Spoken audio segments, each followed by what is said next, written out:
il est 19h, bonsoir à tous. À la une de l'actualité ce soir.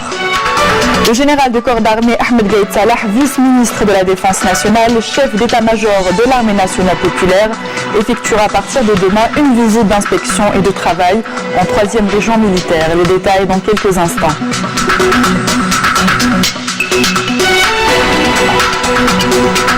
Ouverture aujourd'hui du procès de Bachir Tertag, Mohamed Mediane, Saïd Bouteflika et de la dénommée Louisa Hnoun au tribunal militaire de Blida, un procès inédit dans l'histoire du pays.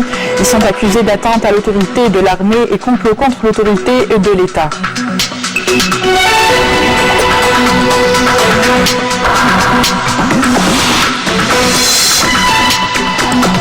International, le sommet Action Climat s'est ouvert aujourd'hui à l'ONU. Les dirigeants d'une 60aine de pays tenteront de trouver un compromis pour revoir à la baisse les émissions de gaz à effet de serre. L'Algérie présentera son plan national. Nous vous présenterons également dans notre édition le procédé innovateur d'une équipe de recherche de l'unité de développement des équipements solaires de Bousmaïl qui a reçu le prix national de l'énergie Globe Algérie 2019 en juin dernier. Une innovation qui permet de réutiliser et de valoriser les déchets de pâte de papier générés par l'industrie du papier recyclé.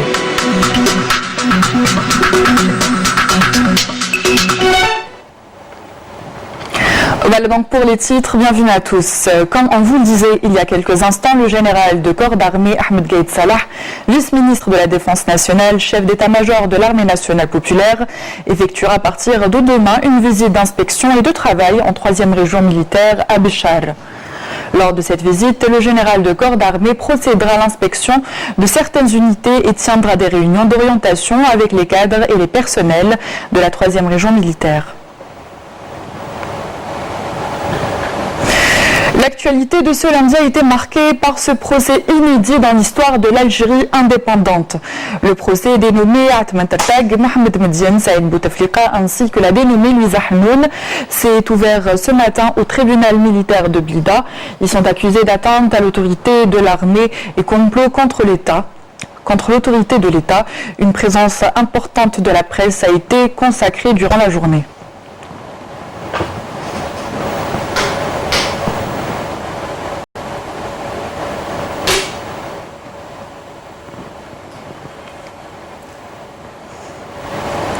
Et nous avons en direct avec nous du tribunal militaire de Blida notre reporter Naïma Haouch.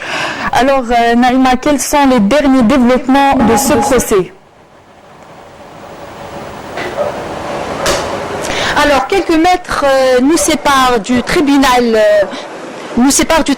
militaire de Blida où il a débuté ce matin le procès emblématique de Mohamed Mediane, de Atman Tertag, de Saïd Bouteflika et de la dénommée Louisa Hnoun. Un important dispositif de sécurité a été déployé.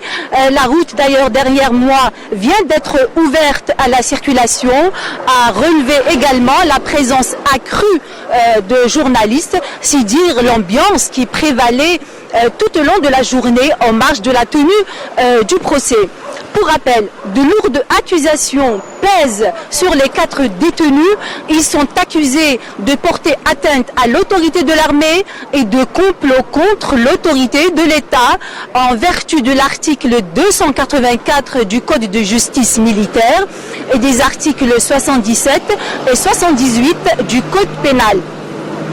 Plus tôt dans la journée, on avait évoqué un éventuel report de la date, à une date du procès à une date ultérieure, mais après les délibérations, le procès s'est finalement poursuivi et les 4 accusés demeuraient toujours dans l'enceinte du tribunal militaire de Blida.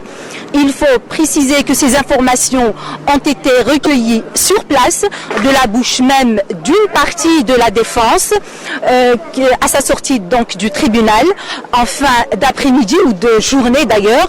La prudence reste toujours de mise et tous les yeux restent rivés sur ce qui est considéré comme un procès historique.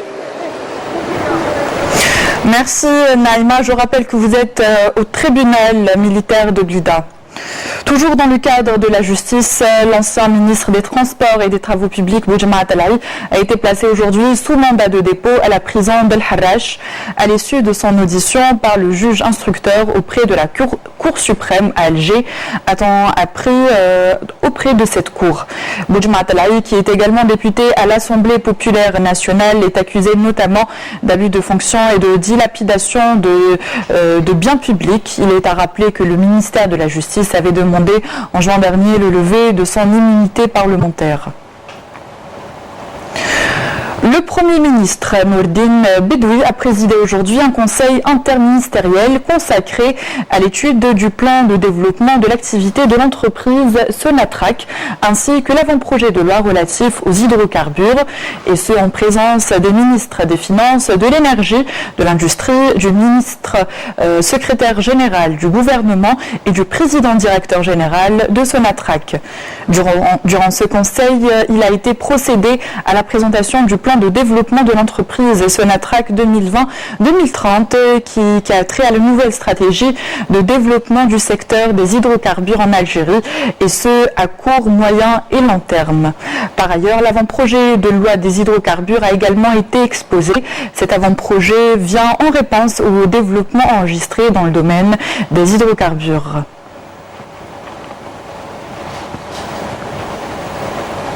La wilaya de Ghardaïa a bénéficié de plusieurs projets relevant du secteur de la santé et son application aux nombreuses mesures relatives à l'amélioration de la couverture sanitaire dans les wilayas du sud et des hauts plateaux. Les détails avec Nisrine Moussaïd. Dans la wilaya de Ghardaïa, le secteur de la santé connaît un saut qualitatif.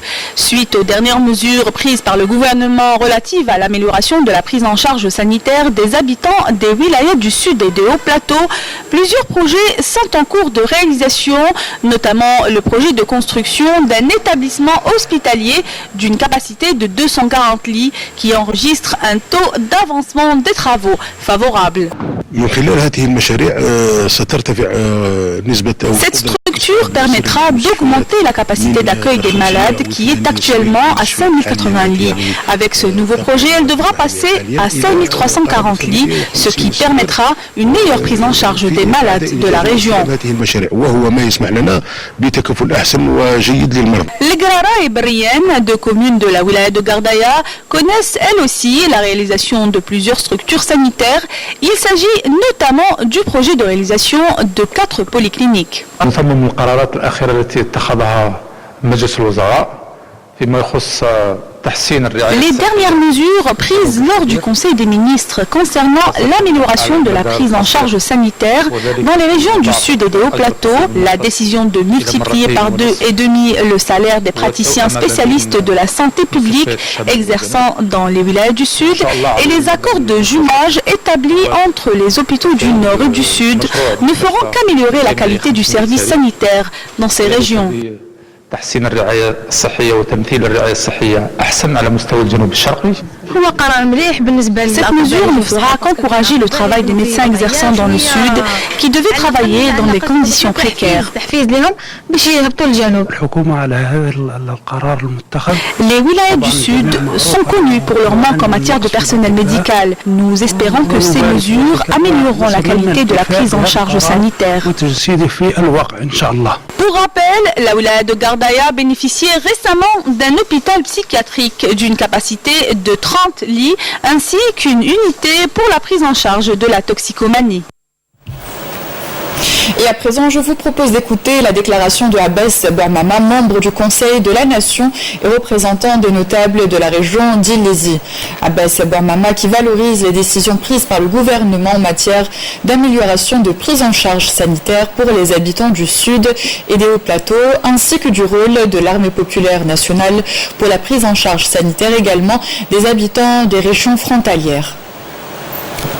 المواطن اليوم لازم تكون عنده هذا الوعي وهذه الدرايه وهذه الحكمه، لان المرحله هذه تتطلب حكمه في ظروف مثل هذه اللي الانسان لازم يشوف التحديات نتاع الدول اللي راهي تمر بها، يشوف الظروف الصعبه اللي راهي تمر بها البلاد من الناحيه الاقتصاديه، وهذا ما يمكنش انه نبقاو بدون رئيس حتى المراحل الاخرى. هذا الشيء اللي يخلينا نتمنوا اليوم الاجراءات اللي راهي تقوم بها وحنا نظن باللي الضمانات اليوم كل متوفره من خلال اللجنه ولجنه المراقبه، من خلال الاجراءات القوانين، هذه كل امور اللي ساهمت في على الاقل اطمئنان بالنسبه للمترشحين. وحنا الشيء اللي يهمنا اليوم هو انه الجزائر تكون قويه، لان احنا نعرفوا احنا نقول لك بكل صراحه ماهوش باش نتزايدوا على الناس، ولكن احنا اللي نعيشوا في المناطق الحدوديه بالخصوص نعرفوا الشيء والتحديات اللي راهي تمر به الدول الجوار. هذا الشيء اللي خلينا اليوم نقولوا للمواطن انه لازم يمشي في الانتخابات الرئاسيه. ما يمكنش انه نواصلوا بهذه الطريقه، انه في كل مره يطرح قضيه انتخابات يتم بعض الاشخاص ولا بعض الاطراف اللي تحاول تسوق واللي تحاول تغرس الاحباط في نفوس المواطنين. احنا نقولوا لهم اليوم انه الدوله لازم تمشي، لازم تستمر. بواش تستمر بالانتخابات؟ نفوتوا بالسيف عليهم وما نفوتوش هذه بلادنا. يحيى الجيش التحرير، يحيى قايد صالح هو اللي راه قايم بها، راه قابضوا الحدود، قابضوا كرام بعض الدول دخلوا علينا ياك هكذا. بس الحمد لله قايد صالح راه من الحدود للحدود قابضها كاع، نحمد الله ونشكره. ان شاء الله الجيش ربنا يحفظ ويستر ان شاء الله. هذا حمين تمورث يمكن ان شاء الله وين يرفض تمور ان شاء الله وين تياوين هذا مكان، وربي يحفظنا ولادنا. الرئاسيات هذه راه متاملين فيها ان شاء الله باذن الله، وان شاء الله يرزقنا ربي برايس يخاف ربي ويخدم خدمته. لازم الفوت في اقرب وقت. انا كون سي بوكا الفوت نديروه العشيه، ماشي السمانه الجايه، ماشي الفوت العشيه لازم. هذه سيوبليجي يديروا فوت، يديروا رئيس. الانتخابات في الوقت الحالي لازم، باسكو كما قالوا البلاد راهي كما قالوا المؤسسات كاع ضربوا في حيط، الناس راهي في لاكريز، الخدمه ما كان حتى حاجه كما قالوا راهي تما لازم لنا رئيس باش الامور تمشي في لبلاصتها. الانتخاب واجب وشرعا، واليوم بيجي شهر ديسمبر نطلبوا من المواطنين كلهم يجوا بقوه الانتخاب، هذا مصيرنا وباش نديروا رئيس شرعي. 12 ديسمبر ان شاء الله الله يجعله ان شاء الله خير علينا وعلى المسلمين كاملين وعلى الجزائريين كاملين، وحنا نتمنى ان شاء الله الخير للبلاد والعباد. الجيش هاو حقه، ومام يعني مام اللي راهم سهرانين والجيش واللي راهم شادين لنا البلاد الحمد لله ربي يسترهم. يعني الجيش ما شاء الله هما اللي كما احنا نقولوا راهم قدوه، ربي يسخرهم، ربي يعني الناس صالحين، ربي جاب هذا العباد باش يسقموا لنا البلاد. هذا ما كان نعيشوا مهنيين ان شاء الله محمي غنبوطي ان شاء الله كنلقى رجل مناسب للبلاصه المناسبه ان شاء الله.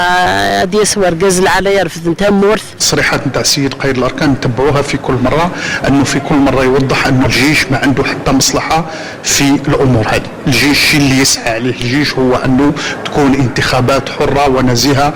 الجيش هو اللي رافق الحراك، هو اللي رافق المواطنين، هو اللي رافق الشعب.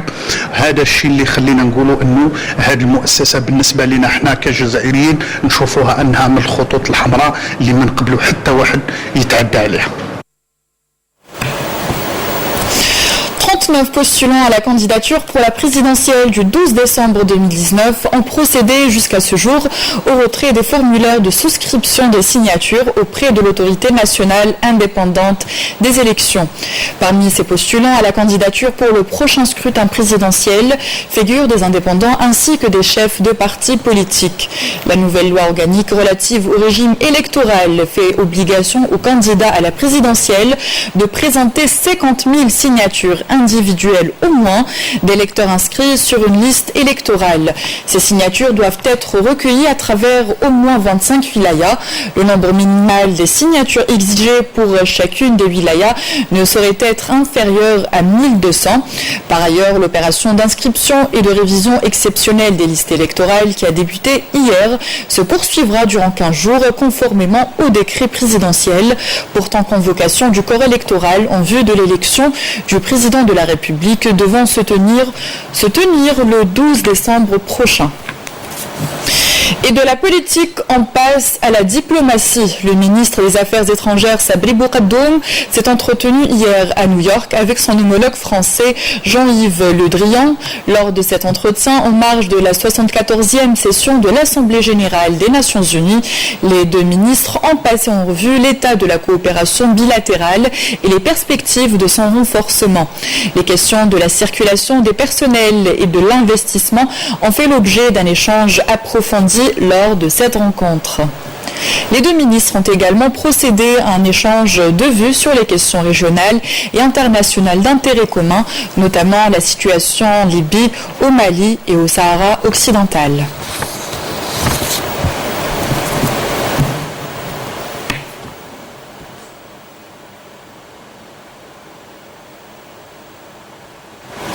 Après les jeunes, le tour est aux dirigeants du monde entier de se mobiliser pour la planète.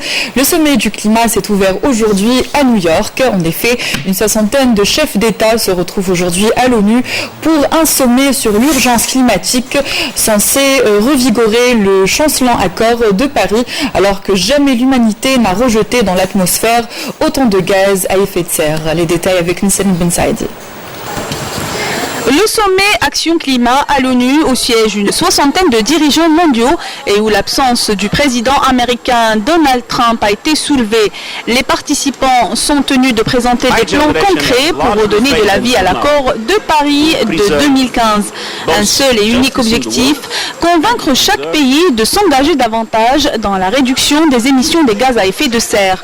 Lors du sommet de la jeunesse du climat, le secrétaire général des Nations Unies, Antonio Guterres, a insisté sur le rôle important de la génération à venir pour préserver la planète. My generation has largely failed until now to preserve. Ma génération a largement échoué jusqu'à aujourd'hui à préserver à la fois la justice dans le monde et à préserver la planète. J'ai des petites filles. Je veux que mes petites filles vivent sur une planète habitable. Ma génération porte une énorme responsabilité. C'est votre génération qui doit nous rendre responsables pour que nous ne trahissons pas l'avenir de l'humanité.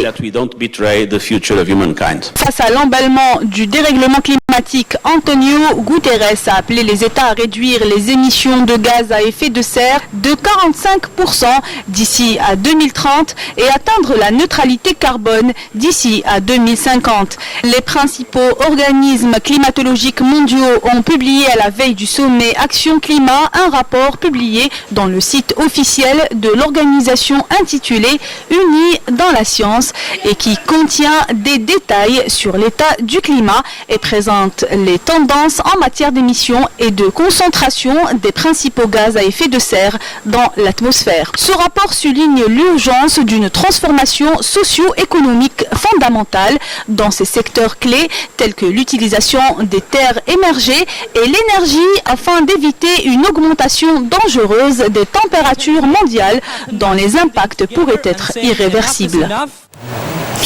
Retour chez nous à présent. Le ministre de la Communication, porte-parole du gouvernement, Hassan Al-Abhi, a affirmé aujourd'hui que l'intérêt accordé aux enfants constitue un investissement sûr dans l'avenir du pays, impliquant pour nous tous une action complémentaire et une grande mobilisation des ressources humaines et matérielles.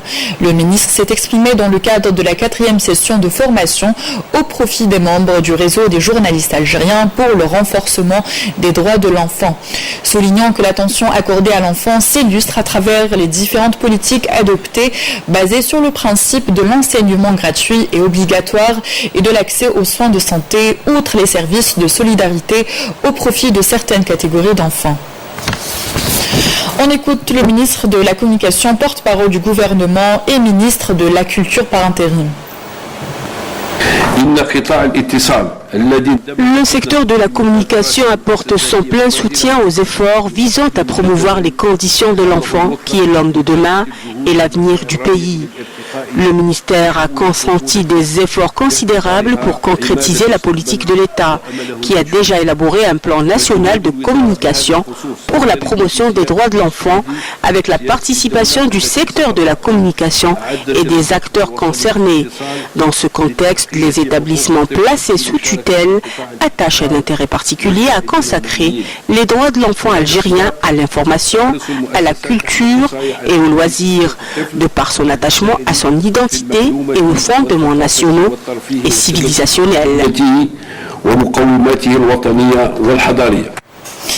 Économie nationale, le ministre du Travail, de l'Emploi et de la Sécurité sociale, Tidjani Hassan Heddam, a procédé aujourd'hui à Alger à l'ouverture des travaux de la journée d'études sur la transition de l'économie informelle à l'économie formelle. L'objectif de cette journée est d'examiner les moyens à même de permettre à l'Algérie d'emprunter la voie d'une économie pouvant intégrer les activités informelles, échappant jusque-là à la régulation de l'État. Je vous propose d'écouter le propos de Tidjani Hassan Heddam. نظمنا يوم دراسي حول الانتقال من الاقتصاد. Nous avons organisé une journée d'études sur la transition de l'économie informelle à l'économie formelle. Ce sujet est sensible, très sensible. Il constitue une priorité pour les pouvoirs publics. Pourquoi ? Parce que l'économie informelle impacte les travailleurs dans la mesure où ils ne sont pas affiliés à la sécurité sociale, que ce soit eux ou leurs ayants droit. Deuxième point, il y a l'évasion fiscale et parafiscale. Troisième point, la protection de nos travailleurs. Lorsqu'ils sont affiliés à la sécurité sociale, ils bénéficient, outre les médicaments, d'autres avantages dans le cadre des accidents de travail. Ces efforts répondent aux principes sociaux de l'État algérien, qui veille à la concrétisation des objectifs et des textes fondamentaux de l'Organisation internationale du travail, ainsi que les objectifs du développement durable des Nations Unies. Un mot du MDN dans le cadre de la coopération militaire bilatérale algéro-tunisienne au titre de l'année 2019. Le patrouilleur lance-missile Carthage, numéro de bord 503 de la marine tunisienne, a accosté aujourd'hui au port de Djindjen à Djidjel, façade maritime Est, 5e région militaire, dans une escale qui durera jusqu'au 29 du mois en cours, et ce, afin de participer à l'exécution de la 6e édition de l'exercice Modjan 2019, conjointement avec les forces navales algériennes. À l'occasion de cette escale, la délégation tunisienne a effectué une visite de courtoisie au commandant de la façade maritime Est, 5e région militaire,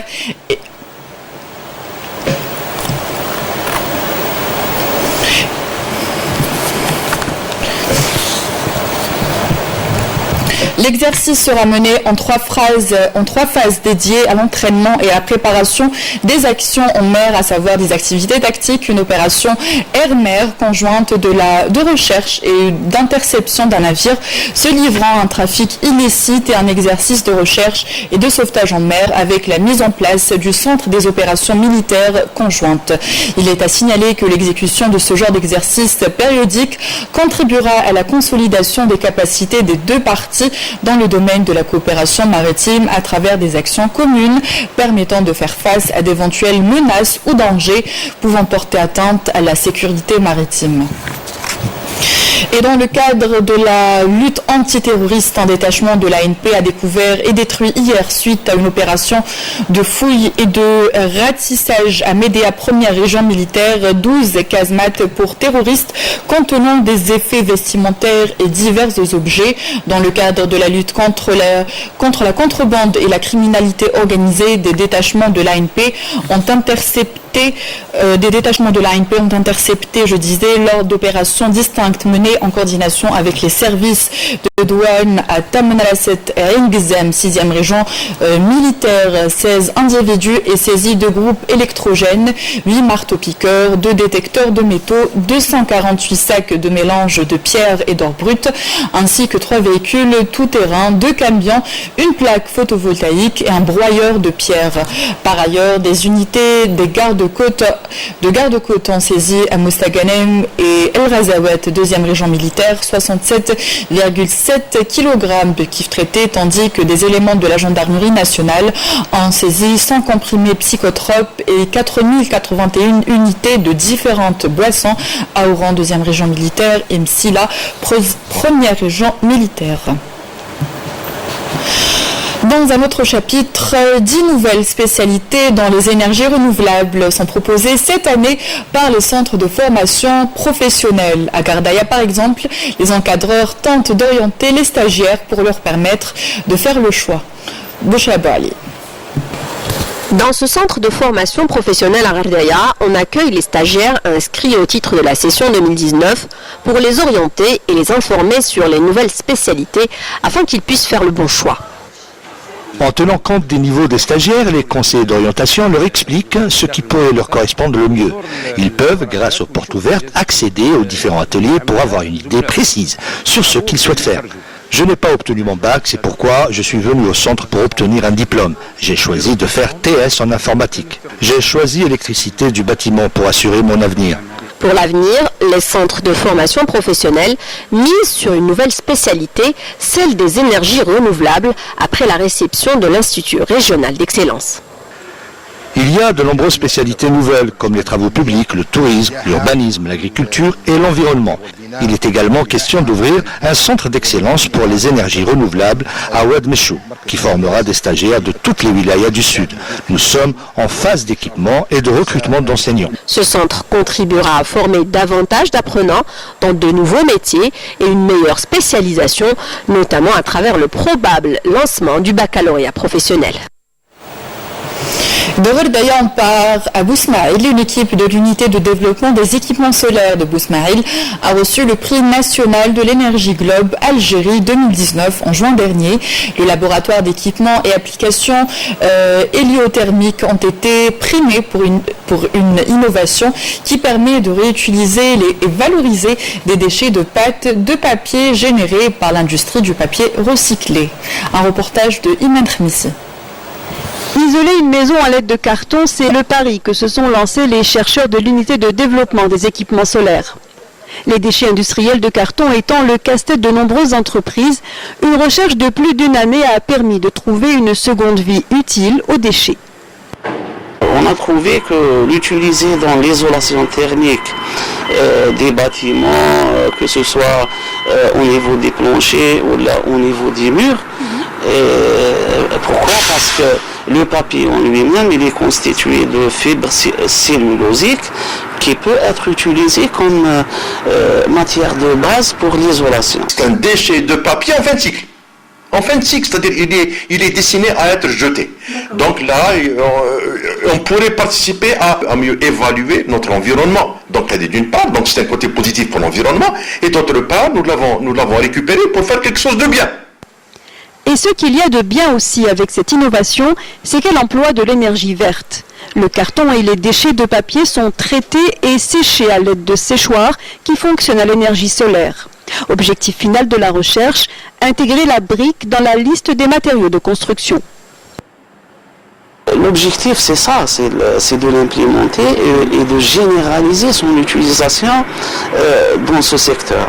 Mais avant d'y arriver, il faut passer par des études, des méthodes de mise en œuvre, la proposition de produits aussi, parce qu'il n'y a pas que ce produit que le projet va générer. Il y aura d'autres produits. On compte même l'utiliser dans la construction elle-même, c'est-à-dire dans les matériaux de construction. Nous faisons de la recherche utile.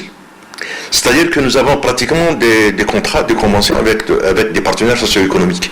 Donc pratiquement, nous travaillons beaucoup plus sur la demande. En plus de la valorisation des déchets industriels, plusieurs projets sont sur le grill de l'UDES. Ils devraient, une fois aboutis, répondre à des besoins de la sphère économique. Cette édition tire à sa fin. Voici un rappel des titres. Le général de corps d'armée Ahmed Gaïd Salah, vice-ministre de la Défense nationale, chef d'état-major de l'armée nationale populaire, effectuera à partir de demain une visite d'inspection et de travail en 3e région militaire.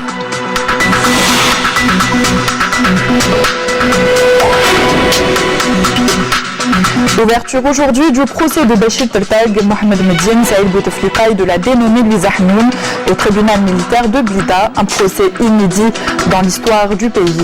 Ils sont accusés d'atteinte à l'autorité de l'armée et complot contre l'autorité de l'État.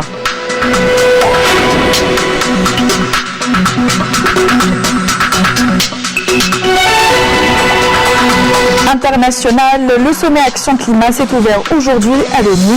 Les dirigeants d'une 60aine de pays tenteront de trouver un compromis pour revoir à la baisse les émissions de gaz à effet de serre. L'Algérie y présentera son plan national. Nouveau vous présenterons également dans notre édition les procédés innovateurs d'une équipe de recherche de l'unité de développement des équipements solaires de Bousmaïl qui a reçu le prix national de l'énergie Globe Algérie 2019 en juin dernier. Une innovation qui permet de réutiliser et de valoriser des déchets de pâte de papier générés par l'industrie du papier recyclé. Merci à tous de nous avoir prêté attention et de nous être fidèles. Excellente soirée sur Canal Algérie et à demain.